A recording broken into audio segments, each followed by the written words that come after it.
Welcome everyone for our next speaker, our next candidate for promotion and tenure in the department, Dr. Eric Caragata. He has an 80% research, 20% extension appointment based down at the Florida Entomology Lab down in Vero Beach. Apparently there is no mascot of the University of Queensland. It's not a thing. So the triple, I don't know, whatever Queensland has, that is the triple thing that he is. But he has all his degrees from the University of Queensland. I looked it up and it was like it's various. Like there's no single thing. Spider. So after finishing his degrees at the University of Queensland, he moved to Brazil, where he was at the René Racho Research Institute as a Science Without Borders Fellow for the Eliminate Dengue program. From there, he moved to Johns Hopkins in 2017, where he was with the Malaria Research Institute, and then he joined UF in his current role in the fall of 2020. Eric is an expert in mosquito microbiology, and uses a lot of different techniques, which I'm sure we're going to be hearing about today in that area. In his extension program, he's part of the extension pathways 1 and 4, with the primary extension program being to improve stakeholder knowledge of next generation mosquito control tools and techniques, and I'm sure we'll touch on that at some point as well. So welcome, Eric.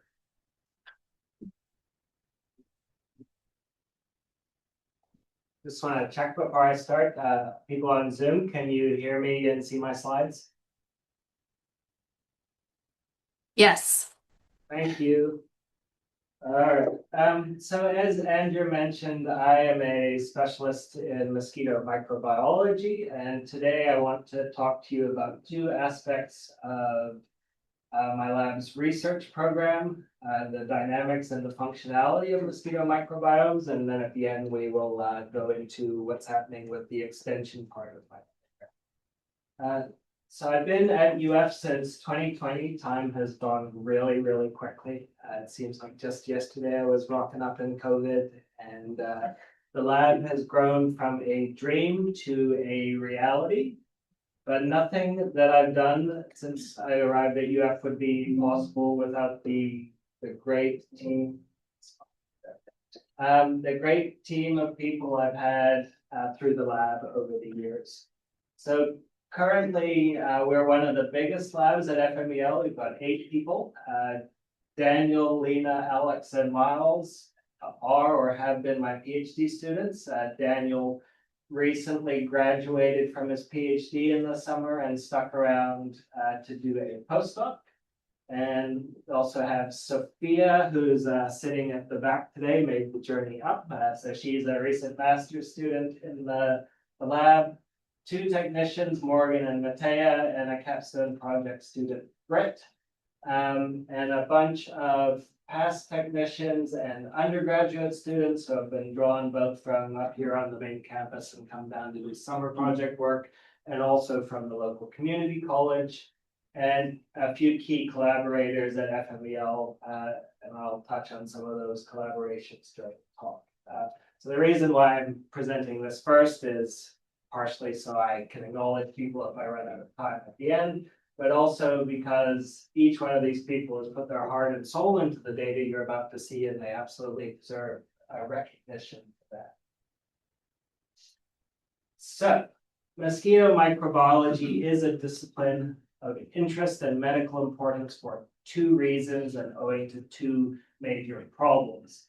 The first is this big picture idea of mosquito-borne disease, which I'm sure most or all of us in the room are familiar with, but it's really good to contextualize it. So mosquitoes can transmit a bunch of different disease-causing pathogens. They are arboviral, nematodes, and protozoa. And overall, these various pathogens are responsible for about 700 million infections in any given year. We don't know the exact number because some of these cases are asymptomatic, but 700 seems to be about the consistent amount each year. The issue here is that the disease burden is falling disproportionately on those who are less able to bear it. So that's people who are not able to afford treatment or access treatment. Coupled with that is the fact that for most of these diseases, there's no vaccines that are available to the general public. And for some of them, there's no treatment. You just manage the symptoms. So if you get one of these diseases, it can have serious short-term or even long-term or lifelong consequences. Things like chikungunya, you can get arthritic symptoms which manifest for decades after one single mosquito bite.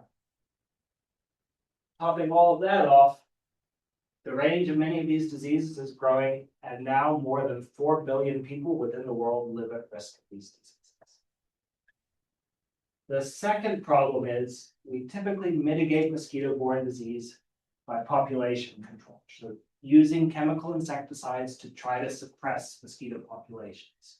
But over the past 3 decades, we've seen a staggering growth in insecticide resistance everywhere these chemicals are used. And in part, that's due to misuse of chemicals, people not reading the label and doing what it says there, and also overuse of chemicals, so not rotating to different classes.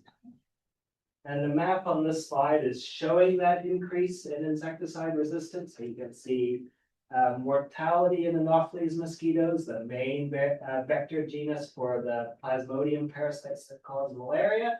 You can see it's dropping drastically. So all the red and orange colors on the map at the top is showing this bloom in insecticide resistance. The issue with insecticide resistance is it restricts the ability of mosquito control programs around the world to manage these mosquito populations. Excuse me. And without the ability to suppress mosquito numbers, we've seen a staggering increase in disease incidence over the past 20 years, particularly for viruses like dengue. Recent declines in malaria transmission over the past 10 years have reversed in the last 5 years, and we're now seeing a rebound in malaria cases as well. So that's the second factor in this problem and the rationale for looking at novel techniques to control mosquito programs. So this wheel here is depicting some of the strategies that are in development or in deployment that have been created over the past 15 to 20 years to control mosquito populations without the use of chemical insecticides from the historically used classes of insecticides. I'm not going to explain everything that's on here. I want you to take away 2 pieces of information from this slide. The first is there's many different types of novel mosquito control interventions. You can see on the wheel, there's like 8 different broad classes, 7 classes. They take different formats, so they can seek to replace mosquito populations, or they can find alternate ways to eliminate them. The second thing I want you to take away is that everything here marked with an asterisk involves manipulation or exploitation of the mosquito-associated microbiota. So communities of microorganisms, bacteria, protozoa, and fungi associated with the mosquito. This slide has an ant on it, but it's actually the best depiction of what a microbiome is that I've seen. So microbes are commonly associated with insects. Probably a lot of you know that. But the microbes that are in insects, on insects, and in their tissues, they vary between individuals, between different parts of the organism. You can see that on this chart here. Each color is a different type of bacteria. More closely related bacteria are colored similarly. And you can see a great deal of difference between, for instance, legs and larvae and nests, but also some structure in different tissues, such as the midgut. It's really favored by one class of bacteria. In the hindgut, we see similar patterns of bacteria, which suggests that the environment is suitable for multiple different groups of bacteria, and they find a regular equilibrium with each other. But interestingly, for mosquitoes, we see a tremendous amount of microbial diversity and less structure than we do with animals like this ant here. In mosquitoes, the microbiome is diverse. We can have, in nature, individual mosquitoes that harbor 5 to 12 bacteria and fungi.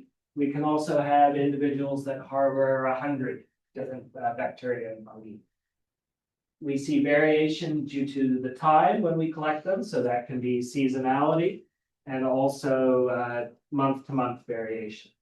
And we see variation in location. So people can, for instance, collect Aedes aegypti where I live in Vero Beach and up here at Gainesville, and they probably have a differing but perhaps overlapping microbiome.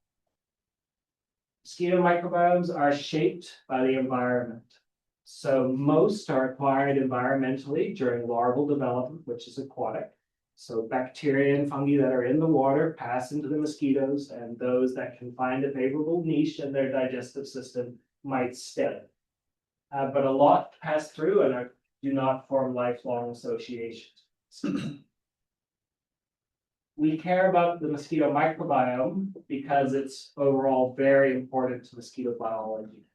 It's critical to the fitness of mosquitoes. So for instance, larvae won't develop properly without an intact microbiome. If you disrupt the microbiome, you also disrupt blood digestion, hinder longevity, and reduce the number of eggs that mosquitoes lay. So it's critical, it's integrated into many aspects of their overall biology. It's also important to insecticide resistance. This is a growing field, and we see that there's many bacteria and fungi that associate with mosquitoes that are actually capable of directly detoxifying insecticides or prompting changes to host transcriptomics or proteomics that facilitates the detoxification of insecticides. And finally, there are many community members within the microbiome, but also the microbiome as a community can alter the likelihood that mosquitoes harbor pathogens and transmit pathogens.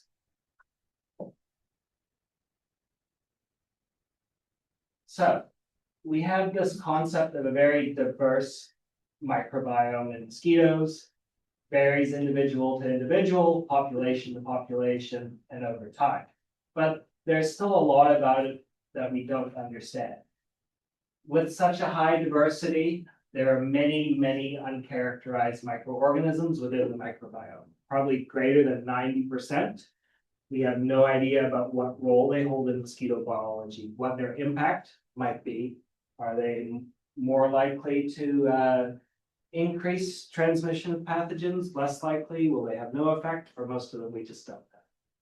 And we also don't really understand the consistency of these host microbiome interactions across different environments. So I have this little triangle here showing these micro host and environment interactions. This is really where my lab has put its foot in the door, and in some of the initial work we started over the past 5 years.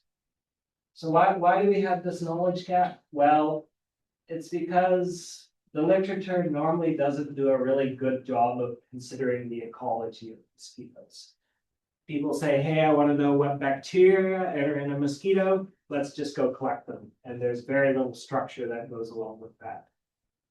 So if you don't consider the influence of the environment, how do you properly understand these host microbe interactions? You can't without this environment. So that's part of what we want to do in the laboratory. And the first research theme that I want to present today is called Characterizing Patterns and Influences in Mosquito Microbiomes. So sort of talking about how can we find order and structure in a very chaotic system with a questionable impact of the environment. It may have a small impact or a large impact depending on the population that's not been properly characterized.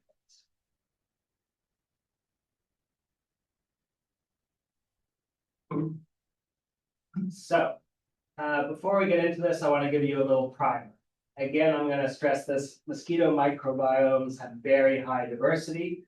But if these systems are so complex and so diverse, how do we actually determine which microbes and which host microbe interactions are really important on a fundamental biological level to mosquitoes? And beyond that, how do we determine which of these microbes are critical to a mosquito's ability to harbor and transmit pathogens?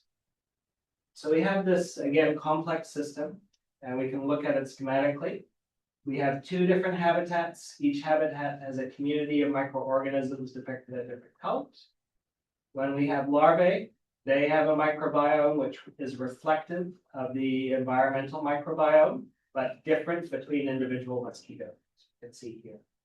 When they close and become adults, their microbiome shifts as the gut reforms and much of the microbiome is shed. The current theory is that some of these microorganisms can be re-imbibed when the mosquito drinks after eclosion, which is usually from the surface of the water where they developed. But the end result is, again, we have this increasing complexity between individuals because different bacteria come to different equilibria, and also differences between mosquitoes that come from different habitats. So again, our purpose here is to try to understand why and what this might mean. So, why do microbiomes vary between mosquitoes is the core question at the center of this microbial diversity question. And what I'm going to talk to you about today looks at the influence of different intrinsic and extrinsic variables on the composition and dynamics of the microbiome, and also differences between mosquito species that live in the same area. So what are these factors central to mosquito biology that are species specific, and how does it impact mosquito microbiomes? Why do we care about this? Why are you listening to me talk about it? Because when we identify similarities and dissimilarities in mosquito microbiome environment interactions in these complex systems, we can use those as the basis for hypotheses to test with other mosquito systems. It might sound like, well, that's the basic ecological principles for any community ecology. You're right, it just has not been applied to mosquitoes in a robust way. So that's what we're about here. It's trying to find a little bit of order in these chaotic systems, finding signal versus identifying noise. So how have we approached this over the last 5 years? Well, we've generally used the same sort of framework to sample the microbiomes of different mosquito species. So the first thing we've done is trying to do a better job of controlling these environmental predictor variables. So things like focusing on what time we collect mosquitoes and collecting them at regular or defined intervals, comparing differences between mosquito species caught in the same trap as opposed to caught in completely different areas, looking at differences between tissues in the same mosquito, differences between mosquito developmental stages from the same site. So for instance, collecting larvae and then going back to the breeding site, getting pupae and getting the adults that come out. And then also taking a close look at the influence of habitat at the biome level and habitat at the specific mosquito larval habitat level.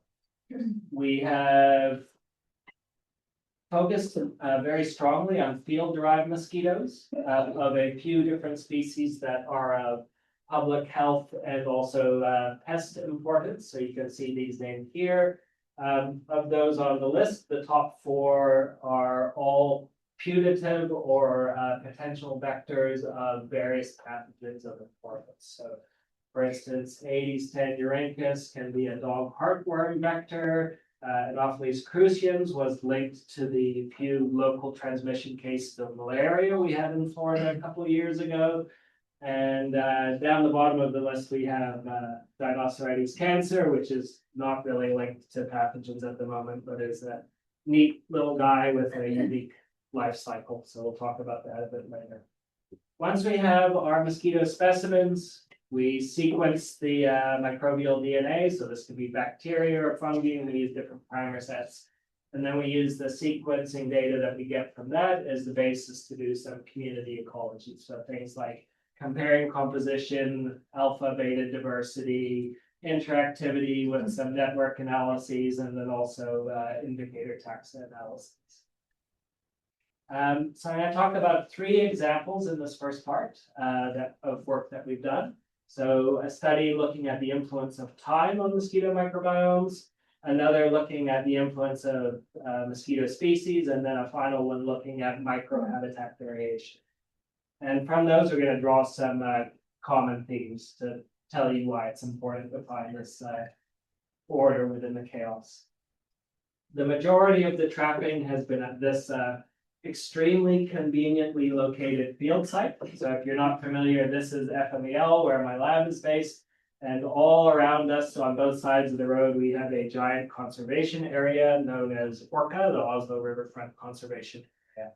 And this place is the perfect field site because it's 5 minutes to walk there. You can set up a full trap grid in an hour without driving. And it also harbors more than 30 mosquito species, so we can collect most of those reliably across multiple biomes. So for instance, we've had some studies where we collect in different habitats, and these are all about 15 minutes walk from each other. So jumping straight into some of the results, we're here looking at the influence of collection time on the mosquito microbiome. So what we did here was we collected mosquitoes at 2-month intervals in March, May, and July of a single year.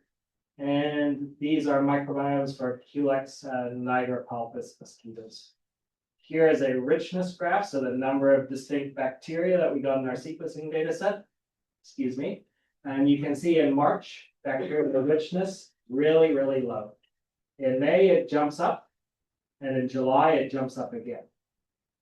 If we order our bacterial taxonomically, so by class and then right down to the genus level, we can see that pattern is reflected in their prevalence. So this heat map, black means there are very few of the mosquitoes that we collected, and yellow means that they're in pretty much every single mosquito.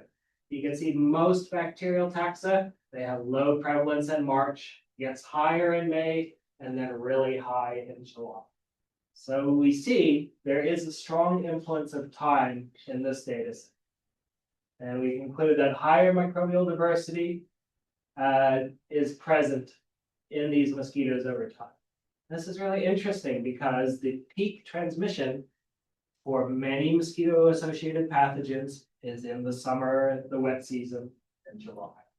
So it's possible that this shift in microbial diversity could be linked to higher transmission potential for mosquito populations. We ran a similar assay with mosquito-associated fungi. So again, collecting mosquitoes from that Orca site at 2 different seasons, once in the dry season and once in the wet season. And here it's a similar prevalence heat map. So showing in yellow, these are the fungi that are present in almost all the mosquitoes, and in black and blue, those are that are more rare. And each line on this heat map, the top is the dry season, the bottom is the wet season, and there's 3 different mosquito species there. So after we got the previous data set, it's like, great, let's see the same pattern in fungi, but we don't see it. Instead, what we see is a complete disorganization of community structure. We see very few fungi present across seasons, despite the fact that the mosquitoes are from the same habitat. And we see a microbiome dominated by one clade of yeasts from genus Rhodotorula, which are present in pretty much every single mosquito species or mosquito specimen from the data set. So that was obviously a little disappointing from one perspective because we can't replicate the trend across kingdoms of microorganisms. But it's interesting because what it tells us is that potentially time and seasonality impact communities of bacteria and fungi and mosquitoes in different ways. And that's useful because potentially there may not be a seasonality impact on fungal mosquito interactions. Moving on, looking at the impact of mosquito species on the bacterial microbiome. Here we're doing a comparison of the microbiome of 2 mosquito species, Aedes tannuricus and Culex nigripalpus. So both putative vectors of pathogens and major nuisance spiders. In Florida last year, Aedes tannuricus had a huge outbreak, which caused panic across the south of the state and numerous calls to mosquito control districts to spray to control them. So what we did here was an indicator taxa analysis, and I'm representing this here by a volcano plot. And what this shows you is bacterial genera that are strongly associated to one species or the other. So these species of mosquitoes were collected from the same traps and the same habitats. They share a core microbiome that has a functionality based on carbohydrate metabolism. So mosquitoes are sugar feeders. They drink nectar and digest the carbon from the sugar groups in order to fuel their metabolism. But unique bacteria associated with each of these mosquitoes can be found, and we see a differential between the two species of mosquitoes and the number of unique bacteria. It's pretty stark. So Aedes tenduricus, only 4 bacteria were species associated, but for Culex nigropaulpus, 57 taxa were species associated. And we can also look at those bacteria and try to infer what their impact on mosquitoes might be. So for the 4 Aedes tenduricus associated taxa, they are pretty much all sugar-associated bacteria that engage in acetic acid metabolism. And we don't find those bacteria at such high abundance in Culex nigropaulpus. Instead, we see a very peculiar signal of bacteria that are associated with wastewater detoxification, denitrification, and then the metabolism of elements like phosphorus, iron, and sulfur. So again, this is quite interesting because if we think about these taxa and we think about the biology of these 2 mosquitoes, this mosquito is a saltwater dweller. So it's found in salt marshes where sulfur is high. And this mosquito is a freshwater mosquito that's not found in salty water. So having these detoxification bacteria associated with Culex nigropaulpus was a bit of a surprise. I had hypothesized that we're more likely to see that with Aedes tenduricus. So summarizing the impact of mosquito species, we do see strong differences in microbial preferences for our mosquito environment. And those preferences can potentially give us insight into the functionality and impact of the host of those bacteria. Okay, the third part of this first topic, we want to characterize the differences between mosquito habitats. So this is work that's done by my PhD student, Alex Bauer. And this project is on this mosquito species, Dinoceroides cancer, which is a crabhole mosquito. It dwells in these underground crab burrows from the land crab, which we have in abundance down in Vero Beach. So the larvae live in very salty environments. It's also sort of a small tunnel, can be quite long. They develop, they can live their entire lives there. The males engage in this people guarding behavior on the female pupae. So when they come out, they will immediately mate. And then the females will blood feed and go lay their eggs in the crab burrow as well. So we have hypothesized that the conditions in each crab burrow are likely quite different.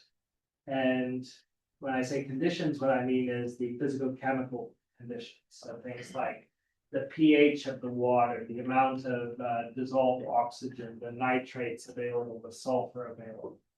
So what Alex did was she went out into the field and sampled a bunch of different crab burrows over the dry season and the wet season across 2 different water bodies, impoundment pond and also a lagoon where the water was more free-flowing. She then performed all these physical chemical parameter tests on the water from each of these mosquito habitats and took samples of larvae, pupae, and adults as well. So the little graph here is showing you an ordination plot of the different physical chemical profiles of each habitat. So you can see there's differences between yellow and blue, the 2 water bodies, and there's also differences between the squares and the triangles, the 2 collection times, and the different parameters on the X and Y axes define those differences. So you can see there's a strong effect of iron and nitrogen compounds and also sulfur shaping the differences between these mosquito environments. But they are really different over time and space, which is great for the microbiome assay that we want to run, because we can hypothesize that if these environmental variables are actually really important in determining shaping the microbiome of these mosquitoes, we should see some microbiome differences between the mosquitoes from each of those burrows. I don't have those data to show you yet, but we do have a test burrow, which is really interesting and different from pretty much any other mosquito microbiome I've seen in my career.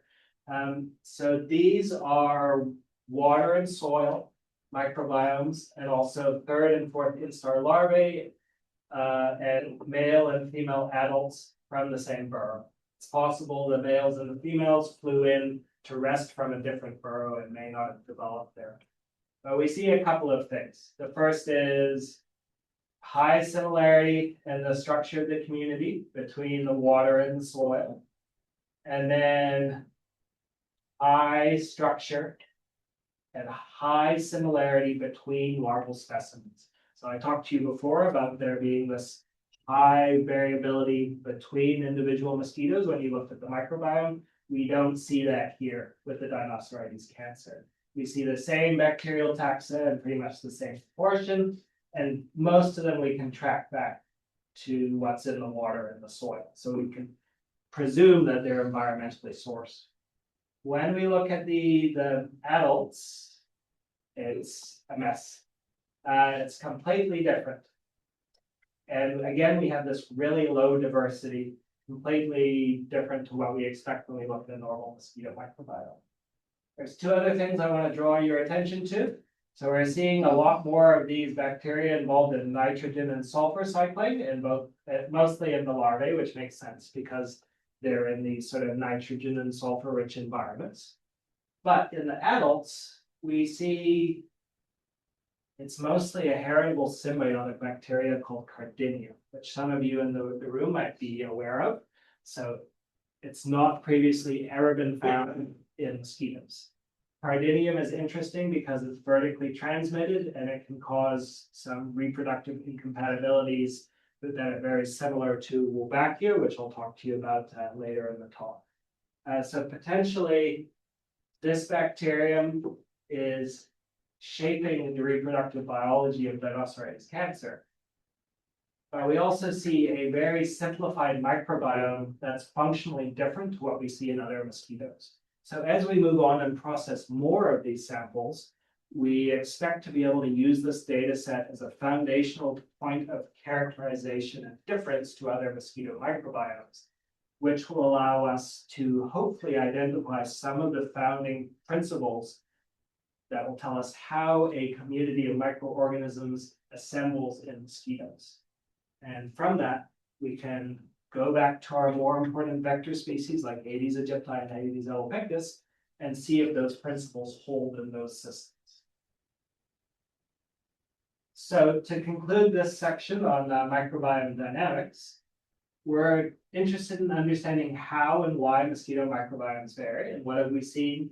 We've seen that the diversity and complexity of bacteria can change over time, but for fungi it doesn't. And this tells us that the communities of fungi and bacteria may respond differently to environmental variables. Great, that's a wonderful testable hypothesis for future work.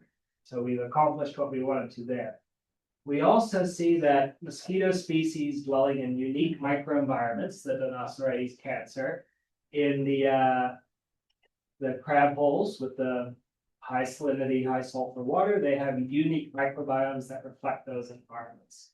So from that, we can hopefully hypothesize and test to compare against other mosquitoes and identify fundamental principles of microbiome assembly there. And we also see that some bacteria have very strong associations with some mosquito species, but less so than others, which suggests that there might be different functional niches in different mosquito species. So that's great. Another test is there. So why have we done this? Why have you sat through this talk? It's because it's really important to identify these defining principles in complex ecological systems. And doing so is the first step towards better understanding these mosquito microbiome environment interactions in order to determine which ones are actually important to mosquito biology and disease transmission. Once we do that, we can potentially work with them and exploit them in order to try to improve options for controlling mosquito species. So this is the foundational part of my lab's work over the past 5 years, but it's not our end goal. The end goal is to do just what I said, to try to improve the amount of, increase the amount of tools we have available for mosquito control personnel to pick and choose from and apply to their situation, and also to make mosquito control more efficient. So how do we get from identifying these ecological principles to actually having them be translational and impacting disease transmission in the field? Well, it's a long-term process and it's difficult, but the next step is to try to characterize the functionality of mosquito-associated microorganisms. Find out what they do in mosquito biology and why, and then potentially exploit it. So as a primer for this section, there are thousands of different bacteria that are known to associate with mosquitoes in nature. I told you before that mosquito microbiomes are very diverse and very complex. There's high variation between individuals and populations. And for most of these thousands of bacteria and fungi that associate with mosquitoes, we have absolutely no idea what role they hold in mosquito biology. So to evidence this diversity, I want to show you this graph from some of our field collected mosquitoes.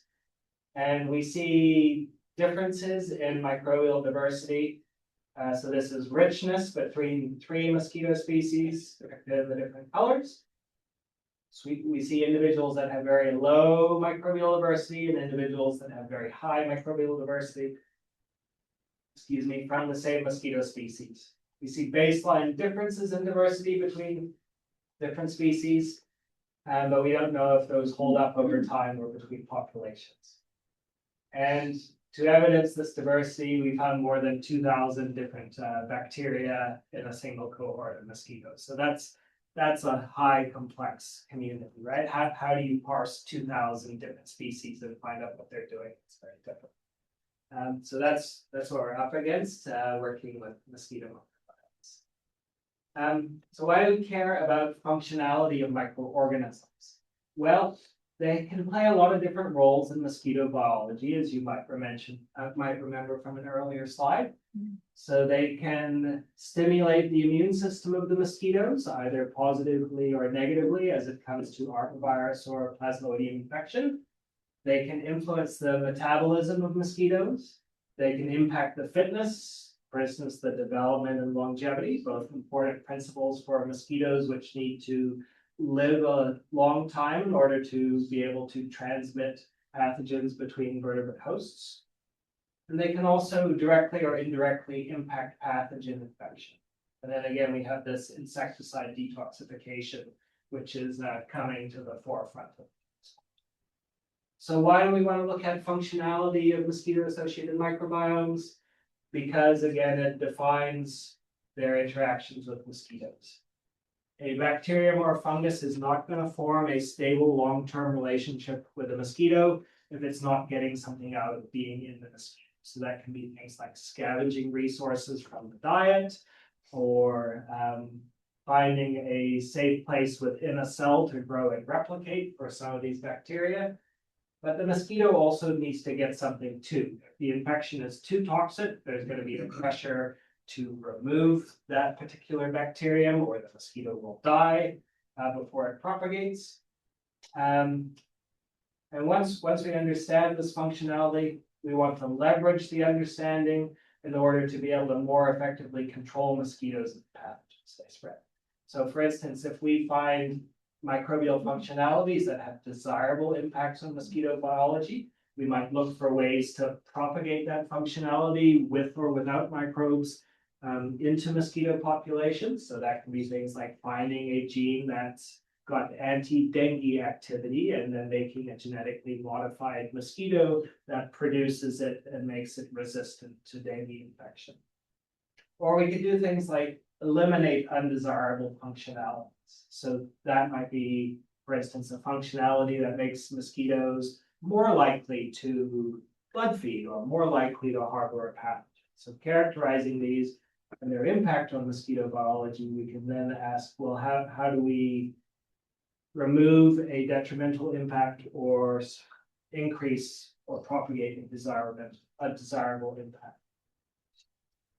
How have we started to approach identifying some of these key phenotypes? Well, it's a bit more complicated than the previous research topic. We have done things like mass identification, mass isolation and characterization of microorganisms from field or laboratory mosquitoes. So these are some photos of different fungi that we've associated with field collected mosquitoes. And we see a range of different functionality. All of these came from mosquito cuticles. The most common functionality is plant pathogens. But we also see things like natural predators. So we have, this is a fungus from the cordyceps clade of fungi found in a mosquito, which we're examining. And we also see a bunch of things like endophytes and fungicidal things and molds as well as tremendous diversity in pigments that are being produced.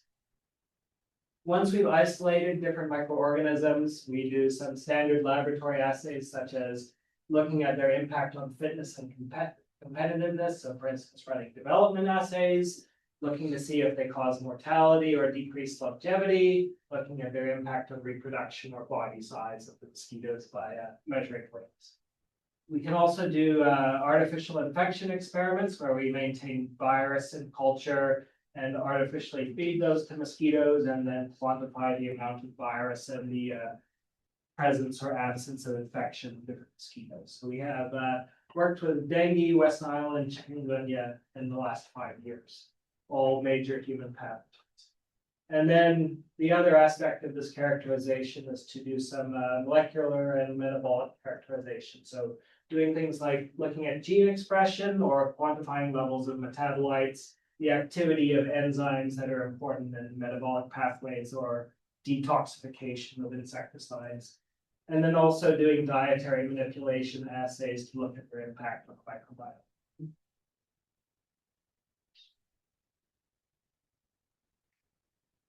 So again, I want to give you 3 examples of some of the work that we've done. I want to talk about a microorganism that we've discovered enhances the fitness of mosquitoes. Another one that's recently discovered that impacts the fitness of mosquitoes negatively. And then third one, Wolbachia, which has many impacts on mosquito biology. So in the previous section, I talked about doing a screen of the different fungi that are found in mosquitoes, and I showed you a prevalence heat map highlighting that one genus of fungi, yeast rhodotorula, was sort of dominant. And you can see a representation of that in this abundant plot of the microbiome. So this orange bar at each of these 3 mosquito species is this yeast rhodotorula lamellabrachii. So this yeast is really common in the environment. It's found in the water and the soil all around the world. And it's characterized by this sort of red-orange pigment. It's famous in the literature for its ability to scavenge and fix nitrogen, which is a really important microelement in mosquito biology. We went back to the same collection of mosquitoes and we plated a lot of them, and we were able to isolate these orange to red pigmented yeasts on fungus permissive media. And we've sequenced some of them, and they are rhodotorula. There are others that are not.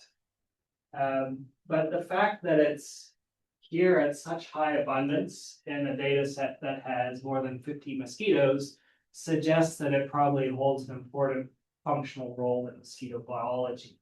So our question was to try to understand what exactly it's doing in mosquito biology. Why is it taking up more than 90% of the sequencing reads in some mosquitoes?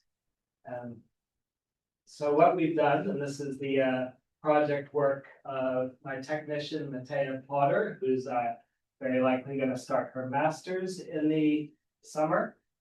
And she has taken a type strain of rhodotorula as we work on characterizing some of the field isolated yeasts that we've got in the lab.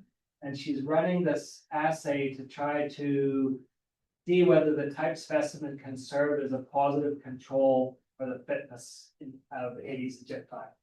So what has she done?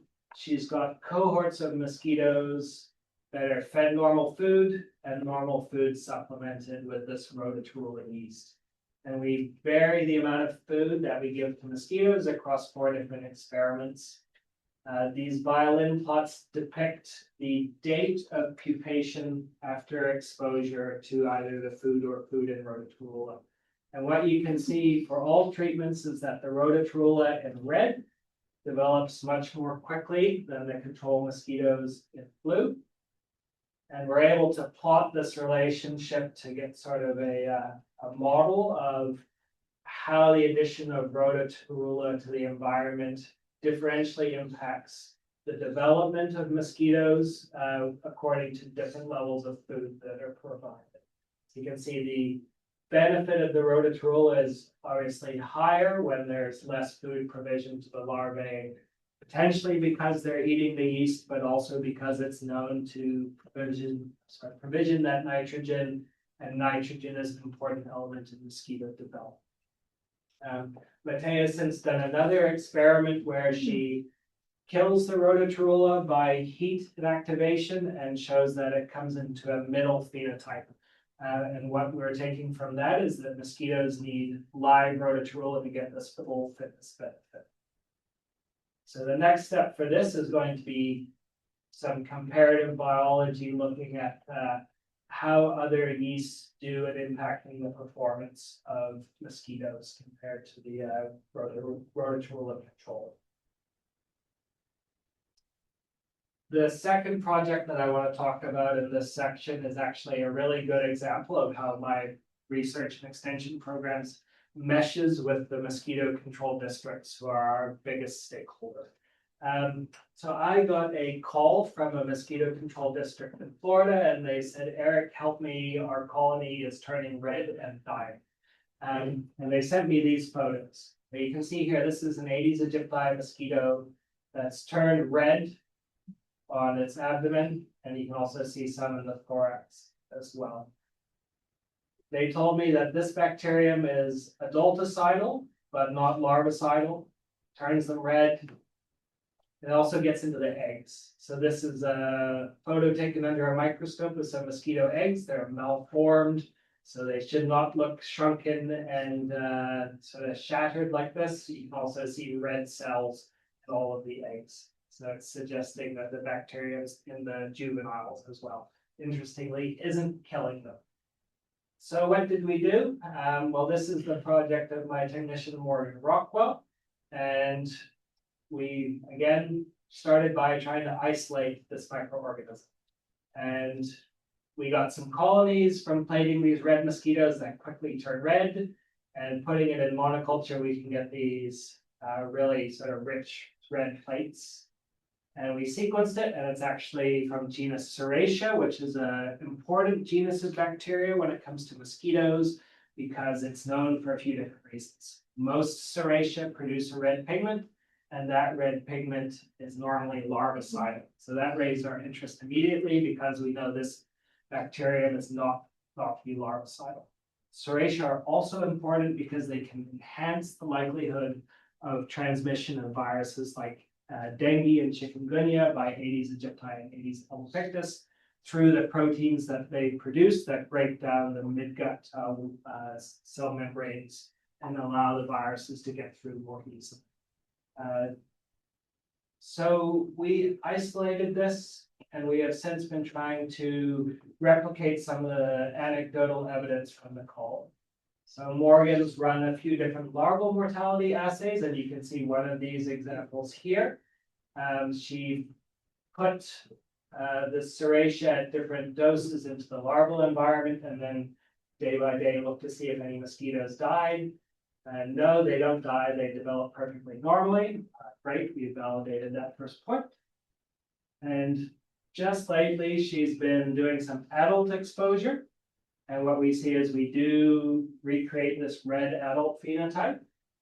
And really interestingly, this bacterium looks like it's really good at moving between mosquito tissues. So Morgan ran an experiment where she fed mosquitoes bacteria and culture. She was able to isolate this red bacterial signal from the midgut after 24 hours, and then also the ovaries at 72 hours without blood feeding them, which is quite interesting for mosquitoes because it's normally blood feeding that triggers an avalanche of metabolites moving to the ovaries. So we have this novel bacterium from genus Serratia. It doesn't cause larvicidal activity. It's a translocator that gets into the ovaries. So again, it's probably the pathway through which it gets spread from parent to adults. It's getting into the water, the larvae and the juveniles. It's not killing them. It's in the adults, and then it compromises their longevity and their reproduction. So that's what's left to characterize. A couple of these aspects of adulticidal activity need to be looked at more rigorously, and a more rigorous characterization of vertical transmission. And then we're going to move on and look at the genetics of this novel bacteria and see how it differs from those other Serratia. And we might also isolate the pigment from this as well and see if it has larvicidal activity too. And then ultimately, we're going to look to see if it is impacting viruses in the same way as other Serratia. But potentially, we found a novel self-spreading mosquitocidal bacterium.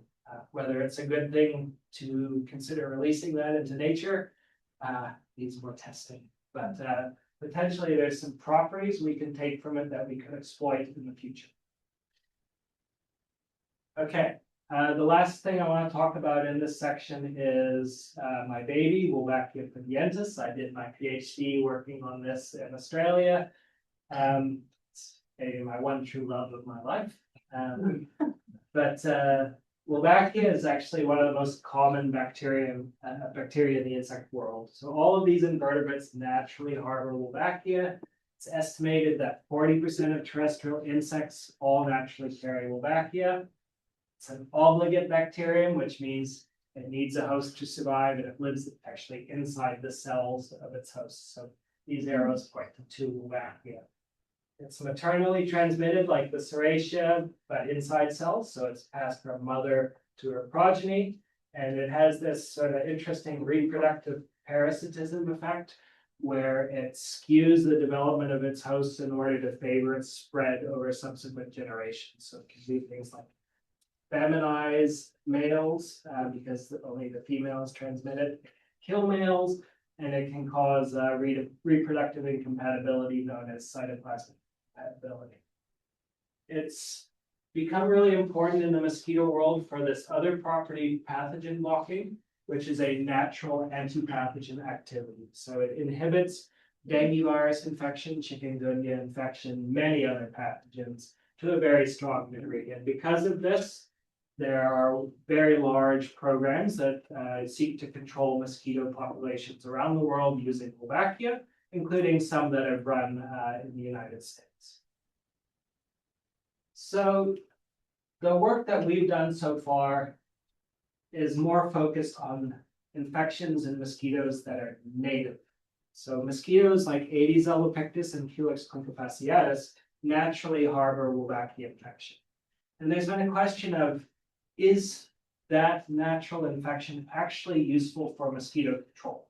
Does it do things like cause a small amount of pathogen blocking in nature? And without Wolbachia, Aedes albopictus would actually be much better at spreading dengue virus. Those are unknowns at the moment. So what we've done in the past few years is run some experiments to try to better characterize Wolbachia in its native mosquito context. In this experiment, we looked at the influence of Wolbachia on defense against pathogenic bacteria. So we took Aedes albopictus mosquitoes and we stabbed them with pathogenic bacteria that are naturally part of the mosquito microbiome. Stabbing them bypasses their natural immune defenses. So looking at bacteria from four different classes, we see the same effect, that the wild type mosquitoes that harbor Wolbachia are better able to survive this bacterial challenge than those that are cleared with Wolbachia. So with Wolbachia in pink, without Wolbachia in blue. You can see the mortality is much lower for the pink ones. So this is actually the first depiction of pathogen blocking happening against bacteria in a native mosquito system, which is quite interesting because most people assumed it wasn't happening. We've also looked very strongly at this concept of the field environment for mosquitoes in terms of competition. So in the laboratory, when we rear our mosquito colonies, we coddle them. We give them a low mosquito density. We give them a high amount of food in order to foster synchronous development with low mortality. But in nature, the situation is completely different. Mosquitoes will lay their eggs in an environment that has little prospect of additional food being added to it unless something dies or a leaf falls into it. And they are competing with each other for resources in order to survive and develop. And we can sort of mimic this system in the laboratory by artificially increasing competition. So if you think of this 100 treatment as our standard laboratory rearing regimen, 100 larvae per tray, we can double that or triple that or go even beyond that and increase this competition stress that mosquito larvae face in their development. Sorry to interrupt here, but we're running pretty short on time here. So if you've got the How much time? 2 minutes. Yeah. To finish. so if you've got a speed run version of the last part here. Sure, yeah. So what we can see is that Wolbachia in some species can actually protect mosquitoes from mortality that accrues due to high competition. And this can come at a cost to Wolbachia titers in mosquitoes that could shrink the competition. We also see that this loss of Wolbachia titer correlates to higher loss of ability to block pathogens like West Nile virus. We've replicated this assay in other mosquito species. We don't see the same thing. So here are some data from Albopictus, and we actually see a fitness cost of Albopictus at low and medium competition stress that's lost at high competition stress. What you're looking at here is a correlation of wing length to eclosion time. Dashed lines have no Wolbachia, solid lines have Wolbachia. So we see varying fitness costs over the time of development and due to different levels of competition stress. So I'm just gonna summarize that part by saying, why are we looking for these phenotypes? Well, we want to exploit them. We see phenotypes like fitness costs and benefits. So if we see a fitness benefit, like with that Rhodotorula yeast, we might use that as probiotics in mosquito rearing. Mortality, like the Serratia, we could potentially consider exploring that as a pesticide. So the more we know about these microbial functional niches, the better position we are to leverage that knowledge and optimize mosquito control. Very quickly, I'm going to go over, but I don't want to miss this extension part. So my laboratory also runs an extension program, which is associated with knowledge transfer of next generation mosquito controls and insecticide resistance to our key stakeholders, which are mosquito control professionals, those in industry working with mosquito control, government officials, including decision makers, like policymakers and funding agencies, scientific communicators, and mosquito control program directors. And here we're trying to train our stakeholders to know more about molecular biology and how it's useful for mosquito control, train them about the mosquito control tools that are coming out to try to counteract insecticide resistance, and also train them to be better at screening for insecticide resistance in their target populations. So we have a couple of outcomes like trying to demonstrate the levels of knowledge gain after training events, and then adaptation of some of the techniques they've been taught at seminars at a specific time after the seminar. We run a diversity of different programs. There's a couple I want to highlight. We have this larvicide resistance testing program that we run for mosquito control programs around the state, where they send us their larvae. We tell them if they're resistant or not to different chemicals, and then based on that finding, help them make decisions about what product they're using or whether they should switch their products. So Miles, my PhD student Sophia are both working on this for different mosquito species and chemicals. And I also want to highlight this recent workshop, which Dr. Larry Reeves in the department and I put together, which has the goal of teaching mosquito control stakeholders more about the molecular biology underlying pathogen surveillance and mosquito surveillance. So this involved things like teaching them the basics of what DNA and RNA are, how to perform DNA extractions, how to surveil for pathogens using different methodology, how to do the molecular identification of what vertebrate animals mosquitoes are blood feeding on, and then also using genetic sequencing of mosquitoes to determine if they have cryptic species or invasive species. So we ran this course the first time last month, and we got really high favorability from that, and also very high gains in knowledge across a suite of different techniques. So this is a 3-day workshop, which involves both lectures and practical experiments that mosquito control personnel do. Happy to answer more extension questions later. It's like missed some of it's unfortunate, but that is where I will end now and take questions. Thank you.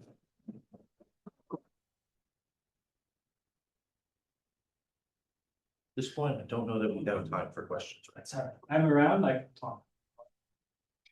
It's always too many slides and too long, but it's really hard to summarize 5 years of work in such a short amount of time. Thank you for listening.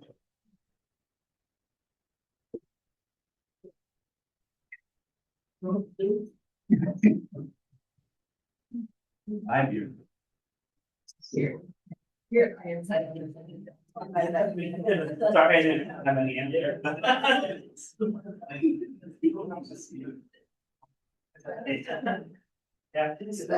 yes. Discipline's hard. Yeah. Discipline's hard. Sure, I understand. Yeah, but it's around. I don't know. Oh, too.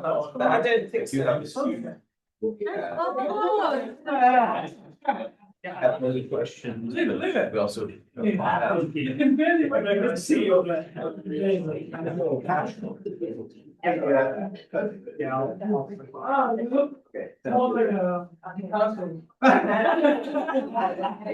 Great. So I was wondering, like, did you guys? No. I hope you agree, guys.